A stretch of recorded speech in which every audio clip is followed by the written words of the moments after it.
Continuamos entrevistando Arthur Leandro Lopes numa brincadeira, numa autoentrevista que esperamos que você esteja gostando. Você só ensina ou aprende com aluno também? Eu aprendo muito com aluno, inclusive inglês. Eu tenho aluninho de 9 anos de idade, assim, que faz prezinho, que me chega com questionamento de universidade, coisas às vezes que eu não conheço, porque ele viu no joguinho dele e ele quer saber o significado.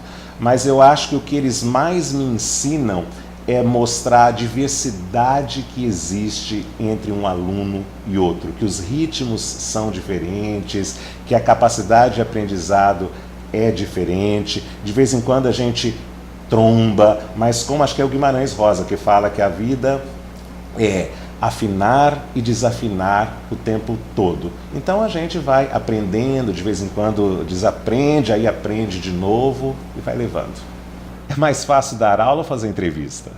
É muito mais fácil fazer uma entrevista. E primeiro, porque o entrevistado é menos inquieto que o aluno. Segundo, porque o entrevistado está interessado no que ele está fazendo, senão ele não estaria aqui. E terceiro, porque ele é um só. Na pior das hipóteses, eu tenho que dar conta de só um hiperativo, né? Não são 20, 30. Muito mais fácil fazer entrevista. Falando em adolescente, você já pensou em ter filho, adotar um? Não, você sabe que eu nunca pensei em ter filhos. Eu acho a irreversibilidade da paternidade uma coisa aterradora. Me desculpem os que adoram. Eu tenho a impressão de que deve ser maravilhoso para muita gente, porque senão as pessoas teriam um só. E aí as pessoas têm um, tem dois, tem três, tem gente que tem meia dúzia. Mas eu tenho problema com rejeição. Então a possibilidade de um filho não gostar de mim já me colocaria de cama para o resto da vida. E mais, como diz a minha terapeuta, eu tenho obsessão por controle. Então eu não poder saber exatamente que tipo de filho eu terei e que ele vai se transformar ao longo da vida é uma coisa que me inquieta muito. Defeito de fabricação, né? Para essa existência acho que não vai dar. Mas lembrando que eu sou processo, amanhã eu posso mudar completamente de ideia e querer até filho biológico. Hoje a resposta é essa. Ainda falando em aula, você se dá bem com os concorrentes? Eu me dou super bem com concorrentes, aqueles que eu conheço e aqueles de que eu gosto e aqueles que gostam de mim. Nós temos um grupo de estudos que acho que há 25 anos nós somos concorrentes entre si. Toda sexta-feira a gente se reúne, um dá aula para o outro e a gente é muito mais que concorrente que colega, a gente é amigo. Há outros que eu tenho um conhecimento superficial e há outros que eu nem conheço, mas em geral eu me dou muito bem. Agora vamos falar de revitalização de praça. Por que as praças te interessam tanto? Eu acho que as praças me interessaram desde sempre, desde criança. Como eu disse, eu praticamente nasci encostado na maternidade São Sebastião, que era ali pro lado do Peducci, né? Onde é o Tati Coque, hoje o teatro deles. E depois morei no Hotel Toscano, que era na Floriano Peixoto. Então eu ia muito a Rui Barbosa. Mas eu acho que o que mais me interessa numa praça é o caráter democrático e não só no sentido socioeconômico-cultural dela, mas no etário também. Ver assim, de criancinha brincando ao velhinho de cadeira de roda e poder estar tudo misturado é muito bacana. Por isso eu me interesso por praças. Você parece gostar muito de Araçatuba. Gosta mesmo? Por quê? Eu gosto sim de Araçatuba, mas não é um gostar gratuito. Eu acho que eu gosto de Araçatuba porque eu sinto que tenho alguma relevância aqui. Então é confortável morar aqui. Se eu tivesse nascido em Rio Preto, provavelmente eu teria conseguido alguma relevância, o sentido de utilidade lá.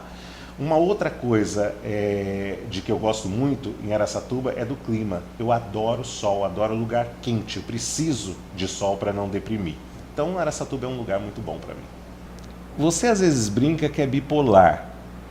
É brincadeira ou você é bipolar mesmo? Sabe que essa história do bipolar começou como brincadeira. Eu brincava falando que eu era bipolar. Aí eu comecei a ler sobre. E aí eu comecei a fazer terapia. Ninguém acreditava que eu era bipolar, nem o próprio terapeuta acreditava, né? Mas eu juntava os pauzinhos e falava, gente, mas o meu temperamento muda muito, né? O estado de espírito. Tem que haver alguma coisa de químico, algo químico nisso.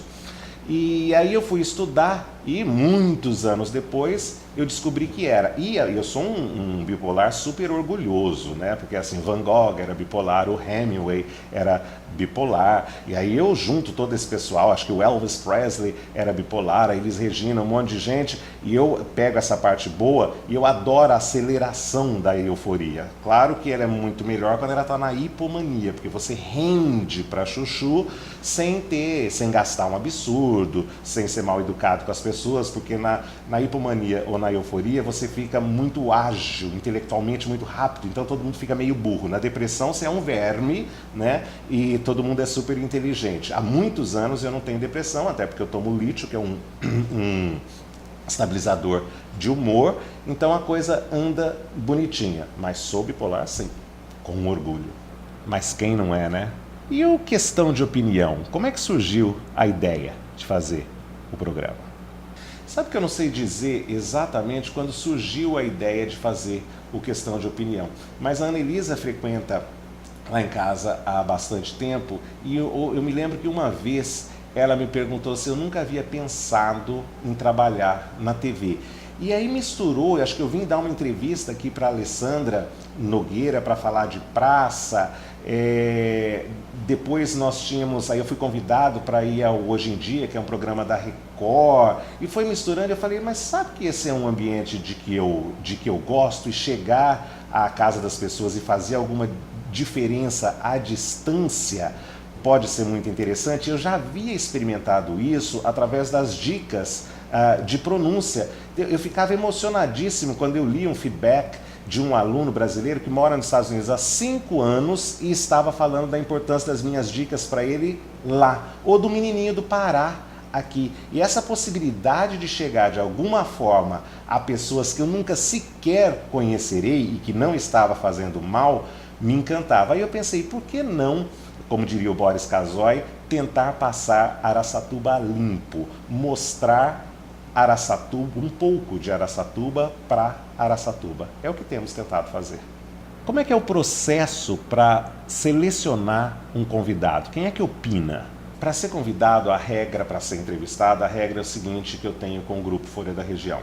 Antes de fazermos o convite, tem que haver um interesse meu e um interesse deles. Se uma das partes não achar que aquela pessoa vale uma entrevista, não há entrevista. Quando as duas dizem sim a uma possibilidade, as duas partes, aí nós ficamos só na mão do entrevistado, se ele aceita ou não, porque há pessoas que são tímidas, por exemplo. O Dr. Creso, que diz que gosta do nosso programa, ainda não veio nos dar uma entrevista. Quem sabe a gente faz uma homenagem para ele no ano que vem, né? Mas o Cato do som não queria dar entrevista porque esse cara era tímido, nasceu com a câmera na mão praticamente. Então é assim, a gente pensa em alguém relevante de um tema e os temas têm que ser diversificados.